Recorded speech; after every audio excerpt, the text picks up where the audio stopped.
Ok, on commence. Donc, moi, je vais vous parler de ReactiveX. Donc, je m'appelle Florent Legal, je suis développeur full stack. Donc, ReactiveX, c'est les extensions réactives qui servent dans plein de langages. Alors, au programme, donc c'est une présentation. Moi, mon but, en fait, donc, c'est de vous parler des extensions réactives. Donc, du principe général, pourquoi on a besoin des extensions réactives, à quoi ça sert. Le pattern observable, les différents opérateurs qu'on trouve dans le monde RX. Donc une notion importante, c'est la notion de observable chaud ou observable froid. Les sujets, donc ça c'est une autre notion qui mélange observer et observable. Et puis enfin les schedulers. Alors, première chose qu'on se demande en fait quand on fait actuellement là, pourquoi on parle de RX, pourquoi on parle de ce truc, c'est pour faire de la programmation réactive. Mais vous, à votre avis, pourquoi on a besoin aujourd'hui de programmation réactive? Pourquoi le modèle classique, pourquoi avec le modèle classique ça suffit pas? Temps réel. Ouais, temps réel. D'autres idées C'est vraiment la plus grosse optimisation des ressources aussi. Ouais. On peut avoir un découpage plus propre aussi au niveau de l'approche programmation fonctionnelle, etc., etc. Ouais, effectivement, c'est aussi pour avoir un découpage un peu plus propre. Toutes ces raisons, moi je les ai listées. Donc effectivement un besoin de scalabilité, clairement l'approche synchrone avec un thread par opération, elle suffit plus parce que les traitements ils sont de plus en plus distribués. Avant vous aviez tous les traitements qui se faisaient dans une seule machine, aujourd'hui c'est plus le cas. On a un besoin de temps réel, c'est-à-dire il faut aujourd'hui répondre immédiatement à la demande. Aujourd'hui, quand vous louez un Autolib sur votre application, vous voulez savoir immédiatement le statut, où sont les différentes voitures. Quand vous louez un Uber, vous voulez savoir tout de suite où est le Uber le plus proche, etc. Vous voulez avoir une estimation du prix que la course va vous coûter. Ça, vous devez le faire, immédiatement. Quand vous commencez à streamer une vidéo sur Netflix, vous voulez que la vidéo elle arrive tout de suite. Vous ne voulez pas attendre un préchargement ou quoi que ce soit. Et puis, les applications deviennent tellement immenses, on a envie de découpler au maximum les différentes responsabilités. Donc, on a besoin de découplage, de composabilité, de flexibilité, parce que les besoins évoluent. Donc, on veut assez rapidement pouvoir changer une feature qui faisait une certaine opération, on veut très rapidement pouvoir la changer pour en faire autre chose. Donc pour quel cas d'utilisation? Pour le back-end, dès que vous êtes dans les architectures microservices, on peut avoir besoin de programmation réactive. Dès que vous avez du temps réel, donc dès qu'il faut répondre tout de suite sur le back-end, la programmation réactive ça peut aider. Lorsque vous avez besoin d'un haut niveau de scalabilité, c'est aussi utile. Ça peut aussi servir pour le front-end. Donc dès que vous avez du temps réel, lorsque votre appli a fait du monitoring ou par exemple vous avez de la finance, vous verrez afficher des graphes qui sont en temps réel, ça c'est l'approche réactive, elle est vraiment pratique pour ça.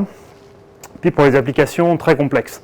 Aujourd'hui une application comme Facebook dans un browser ou même sur mobile, il faut être capable, vous avez les informations, elles arrivent à plusieurs endroits, elles arrivent en haut dans les notifications, elles arrivent dans votre flux d'actualité, quand quelqu'un fait une opération, il aime un de vos statuts, il faut que vous le voyez tout de suite sur plusieurs devices, donc tout ça, ça doit fonctionner de façon réactive. Donc je vais vous parler de ReactiveX. Alors ReactiveX, c'est les extensions réactives. À l'origine, ça vient de chez Microsoft. Le projet initialement, donc ça vient du Cloud Programmability Group at Microsoft. Donc aujourd'hui, on a des contributeurs de Netflix, de Microsoft, de Google, de Trello. Alors en fait, dans ReactiveX, on a des principes communs à toutes les implémentations. On a donc les principes que je vais vous présenter, observer, observable, les opérateurs, les sujets, les schedulers. Donc on a des bindings pour beaucoup de langages et de plateformes. On a des bindings pour Java, pour JavaScript, pour .NET, donc c'est les bindings originaux. pour Scala, pour Clojure, pour C++, Ruby, Python, Groovy. Il y en a pour Android, il y en a pour Netty. Donc c'est super riche. Donc les bindings existent, par contre les API elles sont différenciées. C'est-à-dire que les API sont différenciées, vous n'aurez pas exactement la même API entre du .NET, du JavaScript et du Java ou du Scala. Pourquoi? Parce que déjà les styles de programmation sont différents. En .NET, les méthodes elles sont avec des majuscules, c'est tout bête. Mais il y a aussi des styles un petit peu différents. Par exemple en Scala, ils vont utiliser les paramètres implicites pour charger le scheduler courant. Parce que c'est ce qui se fait habituellement en AK. Ça, ce genre de choses, ça n'existe pas en Java, ça n'existe pas en JavaScript. Et puis, il y a des contraintes un peu différentes. Par exemple, dans un browser, la notion de scheduler, c'est pas la même que dans un serveur d'application. Donc ça, j'y reviendrai par la suite. Alors, juste pour vous montrer la doc, si vous cherchez de la doc sur RX, il faut regarder dans deux endroits. Il y a la documentation générale. La documentation générale, ici. Et ça ouvre le browser à côté. Voilà.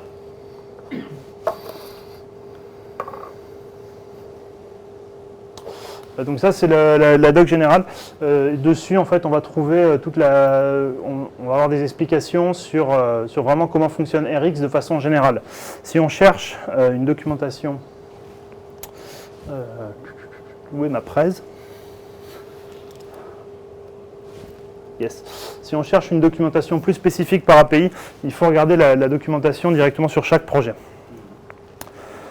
Là, je vous ai montré en exemple le lien vers la RxJS, mais il y a la documentation pour Scala, pour Java dans les différents projets. Alors, le paradigme en fait réactif, c'est quelque chose de vraiment différent. Donc, avant déjà, quand on faisait de la programmation, on avait la différence entre une valeur et plusieurs valeurs. C'est-à-dire, en fait, lorsque vous appelez une fonction, vous récupérez une seule valeur. Lorsque vous itérez sur un itérateur ou un itérable, vous récupérez plusieurs valeurs. Ça, c'est le mode synchrone. C'est-à-dire, c'est le mode où vous faites du pool. Vous interrogez une fonction, elle va vous donner un retour. Lorsque vous interrogez un itérateur, vous itérez dessus, mais c'est pareil, c'est toujours du pool. Vous attendez que l'itérateur vous réponde. C'est-à-dire que vous allez tirer les informations de l'itérateur jusqu'à ce qu'il n'en ait plus. En programmation réactive, on parle d'asynchrone et de push. Donc pourquoi push? C'est-à-dire que les informations ne sont plus, c'est plus vous qui tirez les informations elles sont poussées vers vous.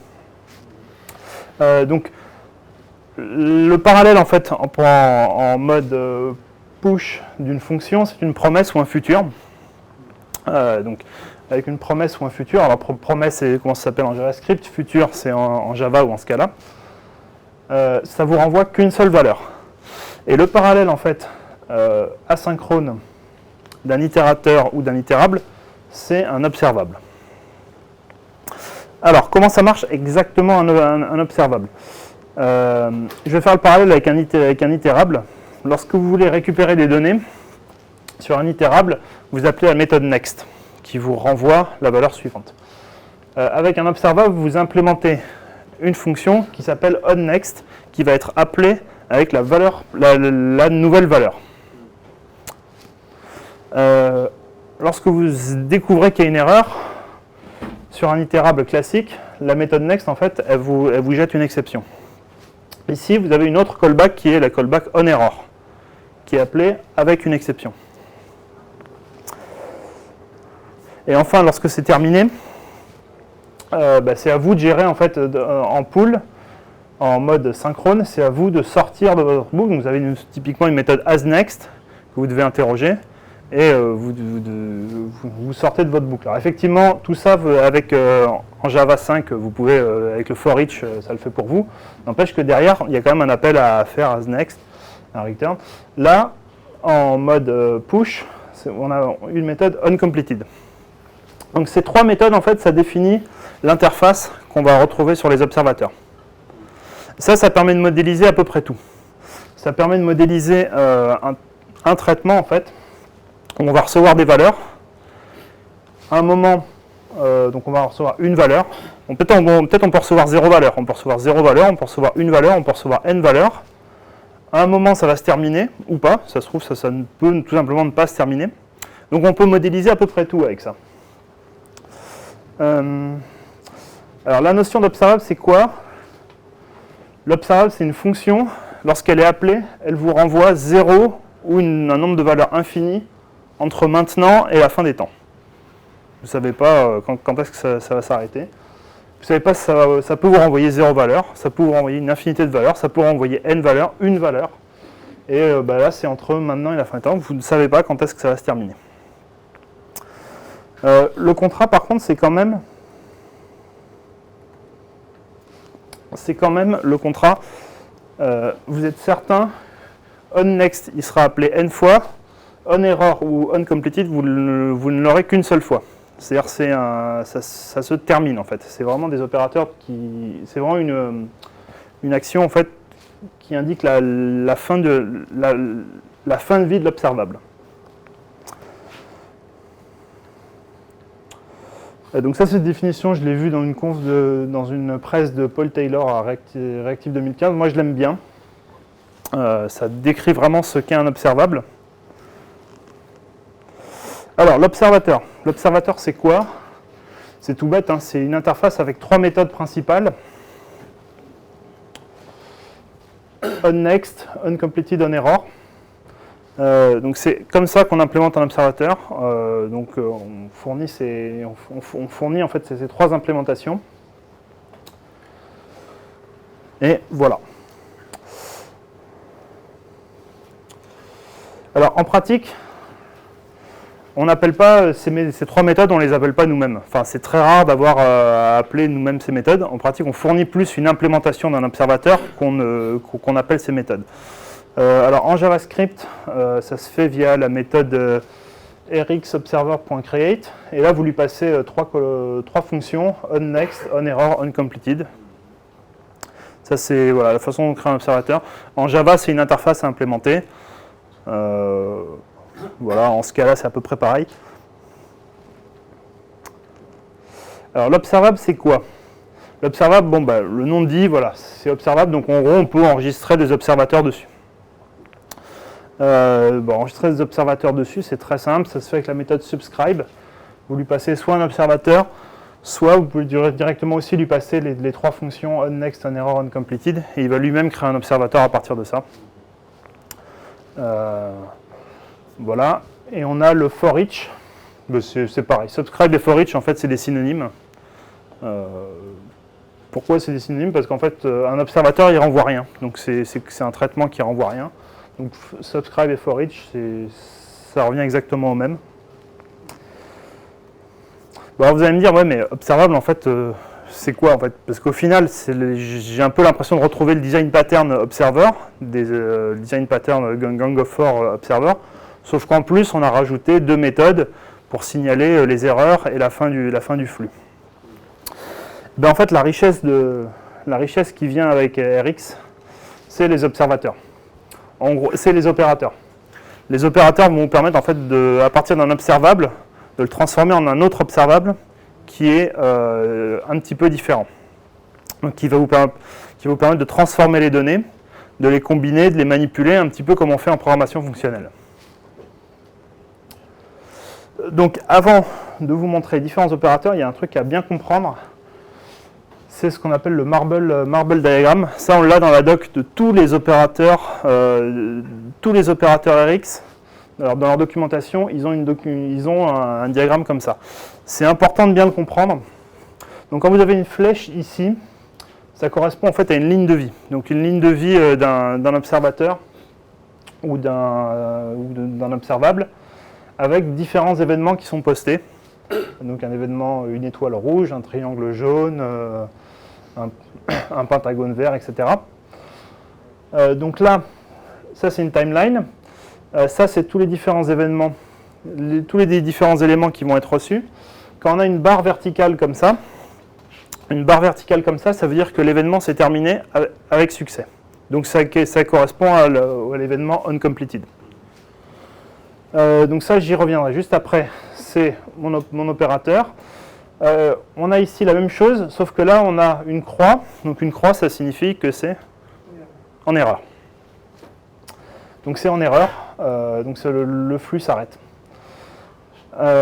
Alors, ici, on voit en fait un opérateur. Et donc là, les petites lignes en pointillé, c'est tous les événements qui sont transmis de l'observable à son opérateur et qui après sont récupérés sur l'observable modifié. Donc ici, on a l'opération flip qui retourne tous les symboles, qui passent de haut en bas. Et on observe que cette opération, elle a planté par exemple sur un symbole ici, le rond, qui manifestement on n'arrivait pas à le retourner parce que c'était la même chose. Bon, donc ça a planté et on a une petite croix pour nous indiquer que ça se termine. Ça, vous allez le retrouver à chaque fois que vous ouvrez la doc d'un opérateur, vous allez trouver ces marble diagrammes, donc c'est important de savoir les lire. Et c'est assez visuel en fait comme présentation. Dans RxJS 5, ils ont réussi à automatiser en fait leur test unitaire pour générer automatiquement ces diagrammes. Donc c'est assez cool. Alors, comment est-ce qu'on crée un observable ? Quand on veut commencer à manipuler Rx, on a envie de créer un observable. C'est la première chose. Avant tout, il nous faut un observable pour qu'on puisse enregistrer un observateur par-dessus. Donc comment on va faire ça ? On va faire ça avec les opérateurs de création. Donc ils sont implémentés sous forme de méthode statique sur observable. Donc le tout premier qu'on voit, c'est ici le create. En fait, donc create, il prend en fait une méthode, il prend une fonction qui prend un observateur. Et sur l'observateur, vous appelez vous-même les méthodes onNext, onCompleted pour indiquer en fait toutes les opérations que vous allez faire. Donc ici, voilà, vous créez votre observable, vous lui passez une fonction qui prend un observateur, vous appelez ces méthodes-là, et ici, lorsque vous enregistrez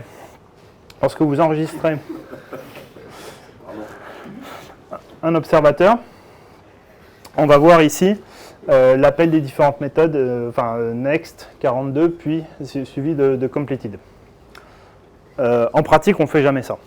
On ne fait jamais ça parce que c'est super verbeux d'avoir à faire le code ici qui manipule l'observateur. En pratique, on utilise en fait l'opérateur from qui va nous permettre donc de créer un observable à partir de quelque chose. Ce quelque chose, ça peut être un tableau, ça peut être une connexion déjà ouverte, ça peut être plein de choses. Donc par exemple, depuis une callback toute simple qui est appelée, depuis un événement. Donc ici, par exemple, dans RxJS, on lui passe un élément du DOM, on lui passe le nom de l'événement, et on va recevoir en fait, à chaque fois qu'on va avoir un changement, on va recevoir un message sur l'observable. Depuis donc une callback node, voilà, depuis une promesse, donc directement on lui passe une promesse et on s'abonne dessus. On peut faire ça depuis directement une liste de valeurs. Vous passez 1, 2, 3, vous allez recevoir 3 messages, 1, 2, 3. Object changes, ça utilise en fait le obj.observe donc de JavaScript qui va vous permettre de recevoir un message dès qu'il y a un changement sur un objet. Ça, si vous avez envie de recoder, de coder Angular 3 en Rx, vous pouvez le faire avec ça. Alors donc ça, on utilise from en général. Je n'ai pas listé tous les cas, hein, il y en a d'autres, notamment pour gérer les WebSockets, pour gérer différentes choses. Ça sert pour plein de choses. Alors si vous voulez juste tester simplement, le mieux c'est utiliser, si vous faites pour faire des tests unitaires et tout, vous pouvez appeler l'opérateur just, vous lui passez une valeur, et lui il vous crée un observable qui va envoyer un message avec la valeur, puis un signal de fin. Vous avez la même chose, empty, donc empty, ça renvoie juste un signal de fin. Never, il ne se passe rien du tout, vous n'avez même pas de signal de fin. Voilà. Tout ça, ça sert à faire des tests, ça sert à montrer. C'est des primitives en fait. Ça peut servir. throw, par exemple, ça vous permet de jeter une erreur. Donc, voilà. Alors, il y en a un qui est un peu plus intéressant, c'est le timer. C'est-à-dire qu'à partir du moment où vous allez vous abonner, vous allez récupérer une valeur au bout d'un certain temps. Donc ça vous permet de retarder, en fait, l'envoi d'un message. Interval est un petit peu plus riche, parce que lui il va émettre un message à intervalles réguliers. Voilà. Repeat. Alors repeat, en fait, c'est une boucle infinie. Vous lui passez une valeur et il vous la répète jusqu'à la fin des temps. Donc, si vous faites ça, vous créez une boucle infinie. Donc dès que vous utilisez repeat, il faut utiliser un filtre derrière pour l'arrêter, parce que sinon ça boucle à l'infini. Range, ça peut être pratique lorsque vous voulez envoyer un certain nombre de valeurs. Vous dites je vais passer range avec la valeur n et je vais le répéter m fois. Donc là on va avoir m valeurs, m fois m. En fait on va partir de n et on va l'incrémenter. Donc on va avoir n, n plus 1, n plus 2 jusqu'à m moins 1. Ça c'est pour créer des ranges. Donc tout ça, tous ces opérateurs là, ça sert lorsque vous voulez tester de façon unitaire. Pour simuler avec ça, vous pouvez simuler à peu près n'importe quel flux observable. Alors, comment transformer? C'est les opérateurs de transformation qui sont implémentés sous forme de méthodes. Donc, c'est des méthodes sur observable qui renvoient à un observable différent. Donc, ça va vous permettre de composer les différents opérateurs. Le plus simple, c'est map. Donc, vous le connaissez tous en programmation fonctionnelle. C'est vraiment le map. Ici, on multiplie par 10. Donc, on a un flux avec 3 événements 1, 2, 3. On applique le map, on lui passe une opération qui multiplie par 10. Et on va obtenir les valeurs 10, 20, 30. C'est tout bête. Donc, ça prend en paramètre une fonction qui reçoit un item et qui renvoie un item transformé. Alors les choses se corsent, on va passer au flat map. Le flat map, donc je ne sais pas si vous connaissez tous en programmation fonctionnelle. Donc ça prend en paramètre une fonction qui reçoit un item et qui renvoie un observable. Alors c'est assez difficile à appréhender, mais ça permet d'implémenter à peu près n'importe quoi. Ça permet de faire du filtrage. Il suffit, par exemple, en fonction de la valeur que vous avez, pour une valeur, vous allez dire, là, je vais renvoyer un observable qui est vide, donc il ne va rien se passer. Vous pouvez implémenter de la répétition pour dupliquer un message, renvoyer un observateur. Vous allez renvoyer un observable avec 2 messages, et ainsi de suite. Donc ça, c'est assez riche, et ça sert... alors, il y a un truc à voir, c'est que ça aplatit le résultat. C'est-à-dire que vous renvoyez un observable et après ça fusionne les différents observables que vous allez renvoyer, ils vont être fusionnés en un seul. Donc alors l'exemple, je vais donner un exemple ici. On va créer un observable, on lui passe un range donc de 1 sur 2 éléments. Donc ça veut dire donne-moi un observable avec les valeurs 1 et 2. Et on va appeler flatMap, où pour chaque valeur, on va créer un range avec la valeur, puis son successeur. Donc ainsi, on va voir pour 1, on va récupérer 2 valeurs, 1 et 2, et pour 2, on va récupérer les valeurs 2 et 3. Bon, c'est un peu tordu, l'exemple, mais c'est juste pour expliquer en fait comment ça marche. C'est beaucoup plus intéressant lorsqu'on se met à utiliser des promesses. Les promesses, en gros, ça va permettre de chaîner les traitements et d'attendre en fait d'avoir le résultat d'une promesse pour appeler la suite. C'est l'équivalent du zen qu'on a sur les promesses. Donc là, ici, on fait exactement la même chose. On va renvoyer en fait une promesse. Là, on a mis promise.resolve, mais on pourrait très bien faire un appel réseau. Parce qu'en fait, le flat map, c'est peut-être pas clair, mais il attend justement la fin de la promesse. Oui, c'est ça. L'ordre, il n'est pas garanti. L'ordre. S'il y a des promesses, du coup, ça peut arriver dans un ordre différent. Oui, effectivement, ça peut arriver dans un. Oui, ça peut arriver dans un ordre différent. En fait, c'est là où c'est un petit peu différent. là, quand on compose une promesse, on n'a qu'une seule valeur en entrée, on va attendre qu'un seul résultat. Là, pour chaque valeur qu'on va recevoir, si on décide de renvoyer une promesse, on risque d'avoir en résultat les appels qui soient... En fait, les résultats ne seront pas dans le même ordre que l'arrivée. Donc ça, après, il faut s'en prémunir, il faut dans la réponse renvoyer également la clé qui a permis d'obtenir cette valeur-là. C'est une remarque très juste, hein. Il faut faire gaffe. Ce qu'il faut voir aussi, c'est que en programmation réactive, il faut se prémunir de ça. C'est-à-dire, il faut faire gaffe. Il faut faire gaffe justement à ça. Mais il y a des use cases où c'est pas important. L'ordre finalement va pas importer. Tu as des opérateurs aussi qui permettent de garder l'ordre si toutefois l'ordre est vraiment important. Ça attend, ça synchronise en fait tes différences règles pour effectuer la synchronisation. Ouais. Ça existe en fait. Ok. Ok. Bah, je les avais pas vus. Comme ça, peut-être les implants de RX, peut-être sur JS ça n'existe pas, mais sur Scala ça existe. Enfin, en tout cas sur Scala c'est sûr ça existe, mais peut-être pas sur... Ok. Bon, voilà, bien sûr, là c'est une monade. Hein, si vous avez repéré le bind monadique dont on va parler cet après-midi.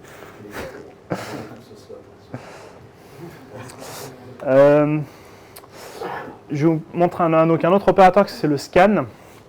Le scan, en fait, donc il prend une fonction qui prend deux paramètres, x et y, et donc il applique une opération sur ces deux-là. Donc intuitivement, la première fois que j'ai vu ça, je me suis dit, ça ressemble en fait au reduce qu'on connaît en programmation fonctionnelle. En fait, il y a un truc à voir, c'est que ça vous renvoie n valeurs, alors que le reduce, il va vous renvoyer une seule valeur à la fin. Scan, il vous donne des résultats intermédiaires. C'est-à-dire que là, vous avez un flux avec 1, 2, 3, 4, 5, l'opération plus, le scan. Donc pour la valeur 1, il n'a rien à ajouter, donc il vous renvoie la valeur 1. 1 plus 2, ça fait 3. Et après, donc, on va accumuler le résultat. Donc 3 plus la valeur précédente, ça fait 6. 6 plus 4, ça fait 10, et ainsi de suite. Donc c'est un petit peu différent du reduce, dans le sens où ça vous donne des résultats intermédiaires. Mais c'est assez pratique ça, quand vous ne savez pas si un élément est le dernier ou pas. C'est-à-dire vous voulez avoir toujours le dernier jusque-là. Mais vous n'êtes pas certain que ce sera le dernier à être reçu. Donc scan, ça peut être utile.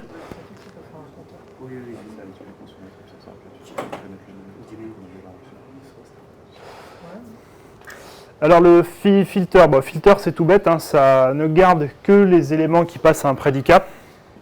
Donc 2, 22, voilà, ici le prédicat c'est tous ceux qui sont supérieurs à 10. Donc on va garder 30, 22 et 60. Ces trois-là vont être gardés, les autres ne sont pas visibles dans l'observable traduit. Alors distinct, ça peut être utile si vous voulez éviter en fait de recevoir plusieurs fois le même message. Si votre observable il a tendance à bégayer, vous allez comme ça vous prévenir. Donc là vous avez 1, 2, 2. Ici le deuxième 2 ne va pas être transmis parce qu'il a déjà été reçu. Oui. Alors ouais, en fait, ça c'est la présentation générale. Après, il faut regarder la doc par opérateur. Il y a la façon dont ça va être fait. Je pense qu'effectivement, si on doit garder toutes les valeurs, ça peut être très coûteux. Donc, il doit y avoir des fenêtres. Aussi, la façon dont on compare les éléments. Sur quoi on se base, quoi. Est-ce qu'on se base sur hashcode, sur equals tout ça, c'est important. Il faut regarder la doc de distinct en fonction des implèmes, hein, pour ça. Donc ça, c'est comment filtrer. Bon, bien sûr, il y a d'autres opérateurs. Hein. Je ne vous ai pas tout présenté parce que sinon on y passerait la journée. Alors, comment fusionner deux observables? Ça, c'est une problématique qui peut arriver d'avoir à fusionner en fait deux observables. On utilise les opérateurs de merge. Donc souvent, ils sont implémentés en fait sous forme c'est des méthodes d'un observable qui prennent en paramètre un autre observable. C'est-à-dire, en gros, vous appelez sur un observable, vous appelez la méthode merge avec un autre observable et ça vous renvoie à un troisième observable qui est la fusion des deux. Elles existent aussi des fois dans un plane sous forme de méthodes statiques qui prennent n observables. Donc voilà, ça renvoie à un observable. Le plus simple, c'est le merge. Donc le merge, il prend deux observables, il n'en fait plus qu'un, et il transmet bêtement les messages de l'un et de l'autre. Donc 20, 40, 60, 1. Ils sont tous linéarisés ici en un seul flux. Donc c'est vraiment bête et méchant. Pas de difficulté là. Zip, qui est un petit peu plus riche, il vous prend deux observables et il essaie de les combiner. Donc alors après ça dépend aussi des implèmes. Vous pouvez soit lui passer une fonction et vous mettez l'opération que vous voulez faire, soit directement il essaie de le faire via des tuples ou via des tableaux. Et donc en fait ici là par exemple 1 et A, il va attendre d'avoir reçu deux messages pour en envoyer un ici avec le message 1A. Pareil ici 2B, etc. C et D sont envoyés avant 3 et 4. Ben, c'est pas grave, on va quand même envoyer un message 3C lorsqu'on va recevoir la valeur 3 et un message 4D lorsqu'on va recevoir la valeur 4. Ici 5 a été envoyé sur le flux mais on n'a pas reçu la valeur F. Et comme ici les deux se terminent, eh ben, on ne recevra jamais en fait la valeur 5F. C'est le zip. Bon, il y a d'autres façons encore hein, de fusionner, oui. Pour le merge, il faut que le message remplisse les conditions des deux observables, mais est-ce qu'il n'y a pas de moyen de dire que ça remplisse les conditions de l'un ou de l'autre? C'est-à-dire, j'ai un peu du mal à capter. C'est peut-être moi qui ai mal compris. Merge, ça va envoyer des messages des deux observables. Ouais. Alors, il a un troisième des deux observables, enfin un troisième qui va envoyer, qui va avoir les trois.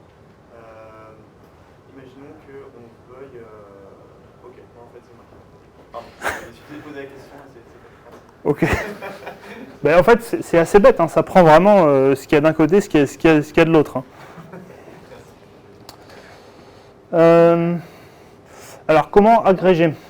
Agréger, en gros, c'est quoi? L'idée en fait d'agréger, c'est-à-dire vous avez un flux, vous avez envie d'avoir uniquement le résultat final. Vous n'avez pas envie d'avoir les résultats intermédiaires. Donc en fait, l'idée en fait, c'est que à partir d'un observable, vous allez en récupérer un autre qui lui émettra seulement deux événements.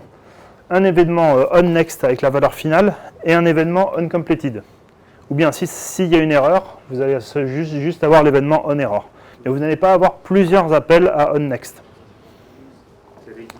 C'est le reduce. Donc le plus simple, c'est le count. Vous lui passez un prédicat, ici, tous les x supérieurs à 10, et il va vous compter le nombre d'occurrences sur le flux des éléments qui ont passé ce prédicat-là. Donc là, il y en a 3, 30, 22 et 60. Par contre, l'événement n'est envoyé que lorsque le flux de source se termine. Voilà, c'est pas cumulatif, on a juste le résultat à la fin. Alors bon, vous vous doutez, hein, il y a les max, min, sum, average qui font exactement ce qu'on attend d'eux. Hein. On calcule le maximum, le minimum, la somme, le average. Le reduce, donc on a vu tout à l'heure, donc l'équivalent en fait, l'équivalent de l'opérateur qu'on a vu tout à l'heure, sauf que là, la petite différence, la différence du scan, c'est qu'on a le résultat uniquement lorsque le flux se termine.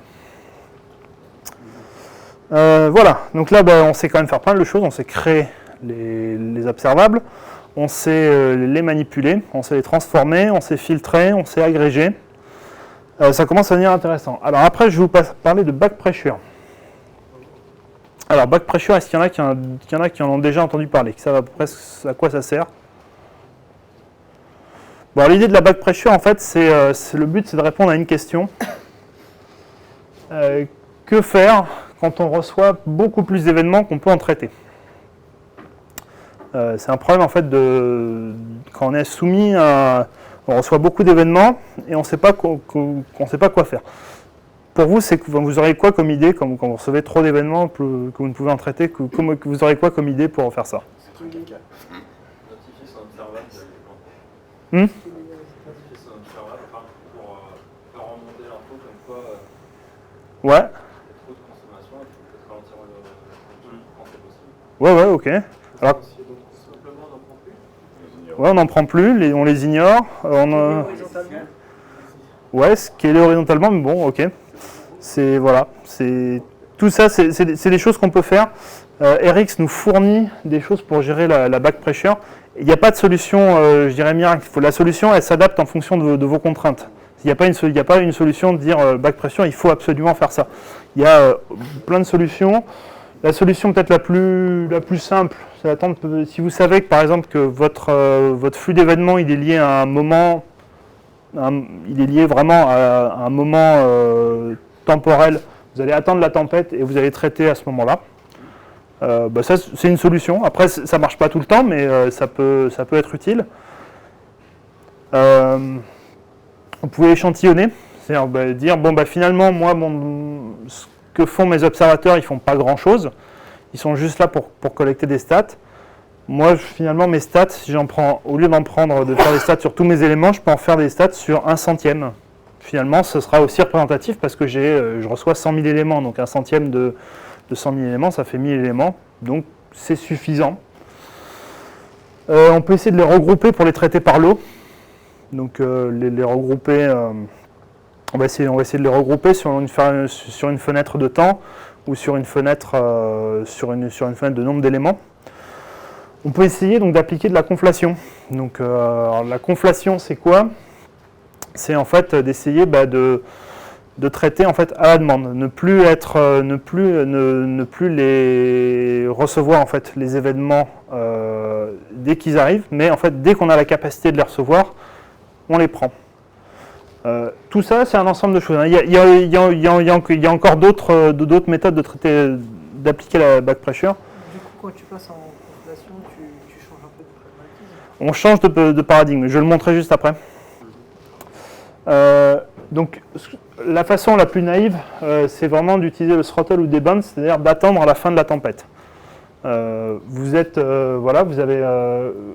traitez vos événements avec un petit retard, et à chaque fois, en fait, ce que vous allez vous assurer que vous allez avoir un délai de temps incompressible pendant lequel vous ne recevez aucun élément avant de commencer à traiter. Donc ça, c'est le throttle debounce. Vous recevez un élément, là, on va attendre 50 millisecondes avant de le traiter. Et puis là, à chaque fois, on n'a pas réussi à attendre 50 millisecondes, donc on ne fait rien sur tous ces éléments. Puis là, on va traiter juste celui-là. C'est une façon de faire. Et ça, donc en fait, grâce à l'opérateur debounce, vous allez pouvoir appliquer tout simplement le flux de l'un à l'autre. Buffer, l'idée, c'est de regrouper.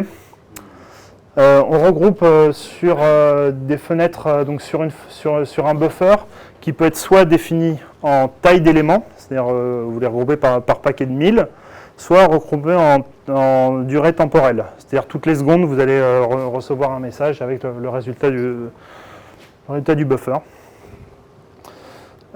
Sample c'est pareil, vous allez échantillonner, donc vous allez prendre, alors soit ça fonctionne au niveau temps, comme montré ici, soit ça fonctionne au niveau du nombre d'éléments.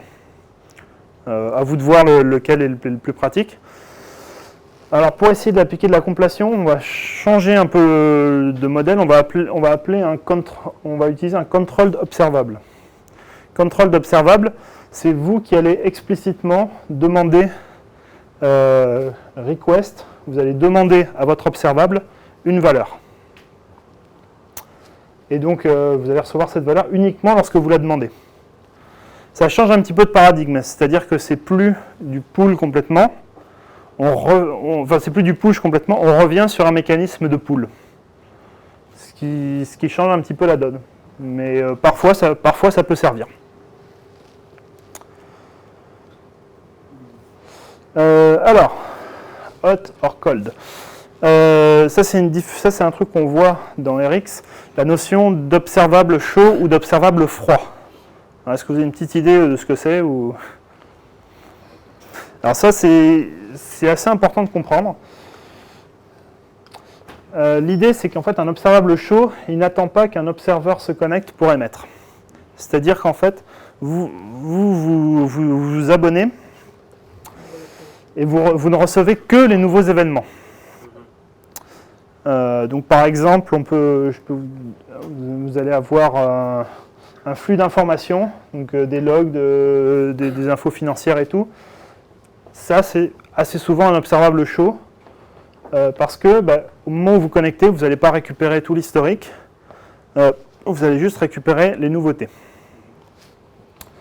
Donc en fait, l'observable show n'attend pas que l'observateur se connecte pour émettre. Les événements IHM, c'est pareil. Lorsque vous vous connectez, ce n'est pas ça qui va faire que vous allez récupérer tout l'historique. Vous vous connectez à chaud.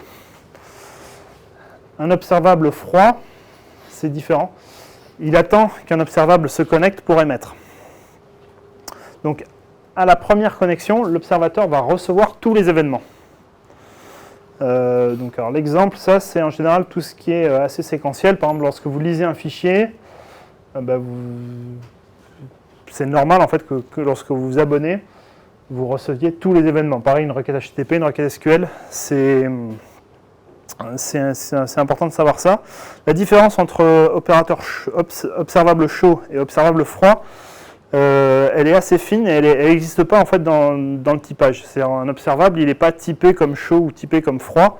C'est vraiment dans la documentation que c'est marqué. Donc c'est pas facile à appréhender. Néanmoins, il faut quand même le connaître parce que pour savoir comment son observable va se comporter. Et alors, il y a un petit risque, c'est qu'avec un observable froid, vous risquez d'avoir des effets de bord. Alors pourquoi on risque d'avoir des effets de bord? Ça, c'est pas du tout, c'est pas quelque chose de naturel. Un effet de bord, en fait, l'observable froid, lorsque vous vous abonnez, vous allez probablement déclencher quelque chose. Vous allez probablement déclencher une opération. Pourquoi ça? Parce qu'en fait, lorsqu'on appelle subscribe, on doit garantir que chaque observateur qui appelle subscribe, on peut avoir plusieurs observateurs sur le même observable, chaque observateur qui appelle subscribe, il doit obtenir l'ensemble des résultats. Et pour garantir ce contrat, comment on peut faire? On peut conserver tous les événements, c'est-à-dire que vous lancez une requête, puis vous avez deux observateurs qui se connectent dessus, et vous voulez conserver tous les événements, c'est faisable, mais ça risque d'être coûteux en mémoire, ça risque de pas être pratique. Donc en général, la plupart des observables, ce qu'ils font, c'est qu'à chaque connexion de l'observateur, ils relancent l'opération. Et donc ça, si vous faites une requête SQL qui fait des modifications, au moment où vous faites un subscribe, vous croyez juste vous abonner, et en fait, vous allez le relancer, vous allez lancer l'opération. Donc cette notion, elle est lorsqu'un opérateur est froid, c'est assez dangereux finalement de s'abonner dessus, parce que vous savez pas à l'avance. Et quand c'est en cascade, quand vous avez toute votre chaîne de traitement et quand vous abonnez, tout en bas, vous n'avez aucune idée de savoir si l'opérateur bien plus haut, il est chaud ou froid. Donc, il y a des risques d'effet de bord. Et ça, c'est en fait quand on a des vrais problèmes en RX, une bonne partie des problèmes de RX, c'est cette différence entre chaud ou froid qu'il faut comprendre et qui n'est pas dans le système vous n'avez pas une classe pour les opérateurs chauds, une classe pour les opérateurs froids. Et même des fois, ça va dépendre du contexte. Donc c'est assez risqué. Alors, sur le sujet, il y a deux posts qui expliquent assez bien le problème. Donc, je vous enverrai les slides, vous pourrez regarder. Qui explique assez bien. Alors, comment est-ce qu'on peut s'en prémunir? La solution assez bête, c'est de convertir en fait un observable froid en observable chaud via l'opération publish. Donc, avec publish, là, vous avez un observable qui est froid. Ici, donc, vous allez appeler la méthode publish. Ça va vous renvoyer un autre observable sur lequel vous pouvez vous abonner, mais aussi vous avez une méthode connect. Et c'est vous qui décidez à quel moment vous appelez la méthode connect. Donc là, dans notre exemple, on a notre observable froid, on appelle sa méthode publish, on a deux observables ici, deux observateurs qui s'abonnent, subscribe, il y en a un des deux qui appelle la méthode connect, et à ce moment-là, on va recevoir les infos du flux, donc la bulle rouge et la bulle verte, sur les deux observateurs. Un des deux qui appelle connect. Oui, il faut qu'il y en ait un des deux qui appelle connect. Et si les deux Je sais pas, je pense que, en fait, en pratique, je pense que ça doit marcher le connect. Si les deux marchent, il faudrait vérifier. Mais en tout cas, le connect, c'est à vous de l'appeler au bon moment. Parce que quand il se connecte dessus, il ne sait pas si les autres observateurs ont déjà une connect ou pas. Ouais, mais L'effet d'or, tu sais pas si tu commences à recevoir dès le premier événement parce que tu sais pas si tu es le premier à avoir fait connect. Ouais. Mais au moins tu es sûr que si c'est un truc qui a un effet de bord, il a été fait qu'une seule fois pour. Ben, après, c'est explicite. C'est à vous d'appeler connect au bon moment. Ça résout la moitié du problème. C'est bien pas mal. Mais après, je ne sais pas si on peut pas appeler connect plusieurs fois. Si en appelant connect plusieurs fois, ça. Je pense que ça ne redémarre pas. Je pense que Oui, non. les appels juniors, ça paraît logique par rapport au problème que ça essaye de résoudre. Ouais. Et alors, par contre, si on branche un troisième observateur sur ce flux de publication, lui, il va recevoir que les nouveautés, comme un observateur chaud, en fait, enfin, comme un observable chaud. L'inverse est possible avec l'opérateur differ. Je le montre juste parce que pour montrer qu'on peut faire l'inverse, je ne vois pas tellement en quoi c'est intéressant d'avoir un observable. Pas pour collecter. Retenir les événements jusqu'à ce que le temps, laisser par exemple le temps de démarrer l'observateur en fait. Tout à fait. Tu commences à. Tu forces Ouais. l'observable à attendre que tu aies fini de démarrer l'observé. Typiquement, si tu veux envoyer tes events sur une WebSocket et que tu as le temps de connexion. Ouais, ok. Ça, Ouais, c'est vrai. Ça. Bon, en tout cas, l'inverse est possible, donc c'est avec la méthode differ. Et il va stacker par contre sur toutes les valeurs. Mais en fait, differ, vous lui passez une observable factory qui vous construit l'observeur, qui vous construit l'observable. Ah ouais, d'accord, ok. Non, mais c'est toi-même qui définis comment il va comporter. Ouais. Je sais. Enfin, moi j'ai eu du mal un peu à capter pourquoi le differ. Je l'ai juste montré pour montrer l'inverse en fait du publish. Je vais vous parler des sujets. Donc subject, en fait, c'est une notion intéressante. C'est à la fois un observable et un observateur. Donc comme c'est un observateur, il peut s'abonner à un ou plusieurs observables. Et comme c'est un observable, il peut lui-même réémettre des événements. Donc c'est assez pratique. Il peut réémettre des événements qu'il observe et d'autres événements à lui, propres à lui, pour l'enrichir. Donc il faut voir que les sujets, on dit que c'est des observables chauds. Pourquoi? Parce qu'en fait, ils se connectent, ils font l'opération de souscription une fois et après ils sont chauds. Donc c'est. Alors le plus simple, c'est le async subject qui permet de capturer en fait la valeur finale d'un traitement asynchrone. Je vais vous montrer en détail. Donc ici, on crée un sujet qu'on va brancher en fait sur un flux. On a deux observateurs qui s'abonnent sur ce sujet. Et donc là, en fait, vous allez récupérer la valeur finale. Une fois que le flux se termine, vous allez récupérer la dernière valeur qui a été envoyée. Donc ça peut être pratique si ce qui vous intéresse, c'est juste la valeur finale, vous vous moquez des résultats intermédiaires. En cas d'erreur, vous ne recevez pas du tout cette valeur-là, vous recevez juste l'erreur. Donc async subject, voilà, c'est dès que vous avez des traitements asynchrones et vous voulez récupérer la valeur finale, c'est pratique. Behavior subject, ça c'est utilisé pour implémenter un état. Dans les applications, il y a un moment ou un autre où il faut implémenter un état. On est obligé à un moment de stocker quelque chose.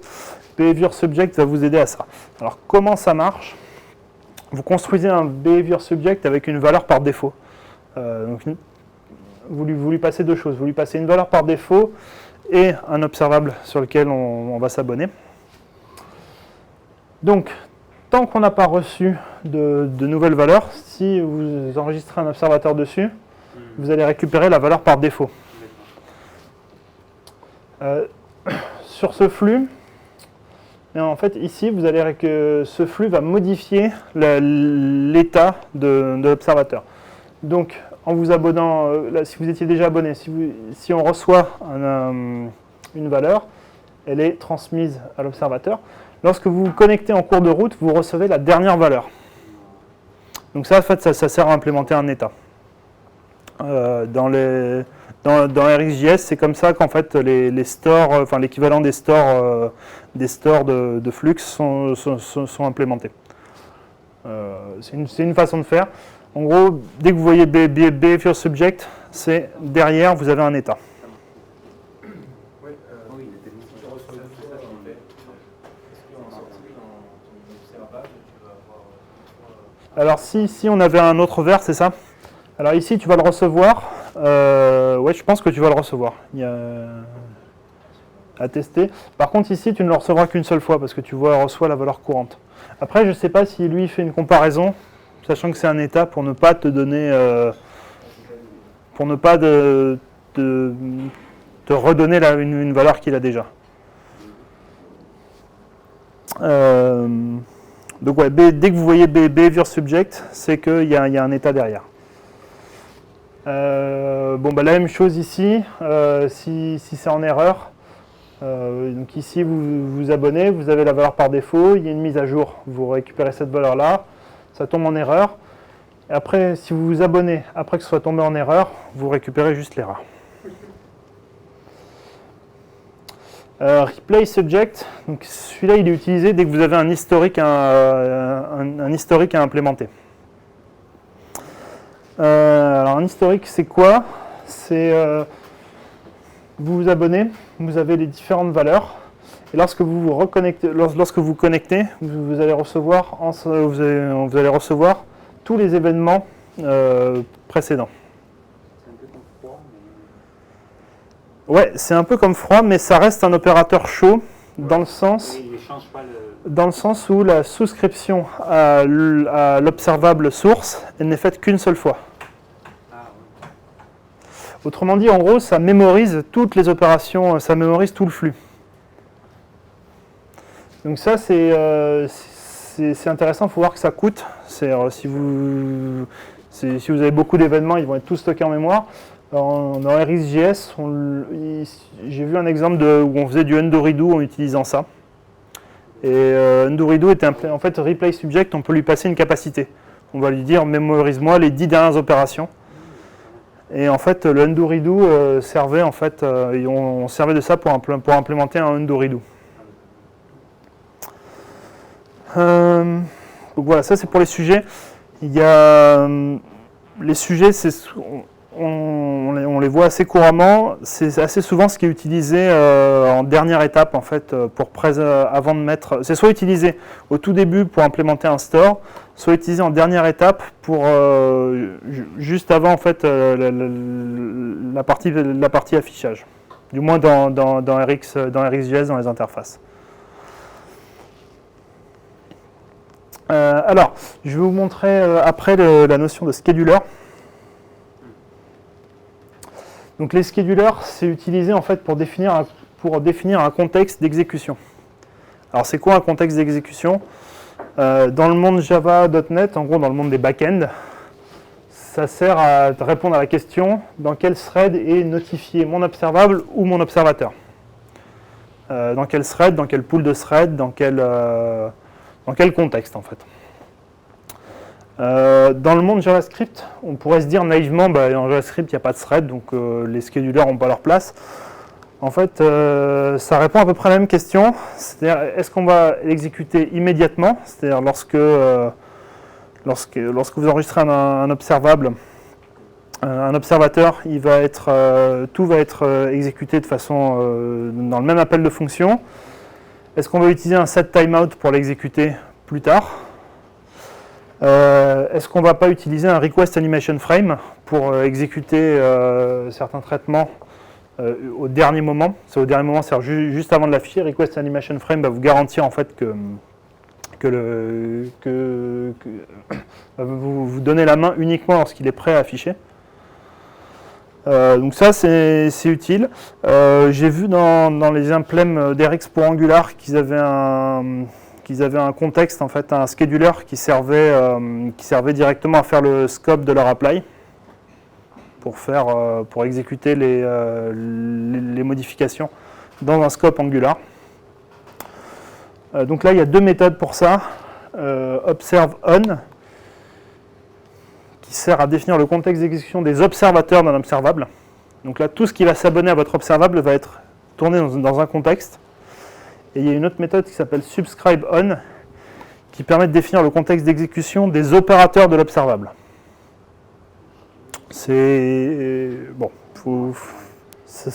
les opérateurs de l'observable, c'est quand vous enregistrez par exemple un map, dans quel contexte ça va tourner. Voilà. Bon, j'ai à peu près fait le tour. Alors je vais vous montrer pour approfondir. Je vais vous donner, de toute façon, je vous enverrai par mail mes slides avec tous les liens. Quelques tutoriels. Moi, j'ai commencé à les faire, mais j'ai pas tout fini parce que ça prend pas mal de temps. Ces deux-là viennent de chez Netflix, de Javaar Hussain, qui est l'expert RX chez Netflix. Donc, il a fait un Learn RX Java et Learn RX JS, qui sont intéressants. Il y a les RxJS et JS Cons aussi qui sont intéressants. Il y a une publication qui est assez marrante à lire, s'appelle Your Mouse is a Database, qui explique en fait comment à partir des mouvements de la souris on peut faire comment en fait l'approche réactive vraiment vue du point de vue interface. Donc c'est Eric Meyer chez Microsoft qui a fait cette publication qui est assez sympa. Comment aussi chez Netflix ils font du JavaScript asynchrone. Netflix, ils sont énormément contributeurs sur RxJS, donc c'est assez intéressant. Bon, il y a des mocks, voilà, bon là je ne les ai pas fait, mais il y a un mock sur Reactive Programming Java 8 et RxJava. Le Coursera aussi sur Reactive Programming qui en parle un peu. Donc c'est intéressant. Donc pour conclure, le pattern observable-observer, en gros il peut s'appliquer à peu près tous les problèmes. C'est assez génial. Donc c'est un outil très riche, mais qui demande quand même une certaine maîtrise. Moi je ne me vois pas actuellement sur mon projet actuel passer à RX juste pour le fun. Mais en tout cas c'est super prometteur. Donc la prochaine fois, je voulais faire au départ un slot sur RxJS. Je me suis rendu compte que je n'aurais pas le temps. Donc pour le prochain XKE, je vais vous montrer l'anatomie d'une application front-end en RxJS. Voilà, est-ce que vous avez des questions? Upgrade Pressure, Ouais. en fait, il n'y a pas de. C'est bien qu'il y ait des choses pour se gérer au niveau de RX la back pressure, mais habituellement on peut confier, notamment sur un serveur, enfin un truc distribué, ils ont plutôt envie de gérer la back pressure de nos systèmes. C'est-à-dire par exemple, le truc très classique, c'est quand tu es en mode asynchrone et tout, tu as peu de threads qui tournent.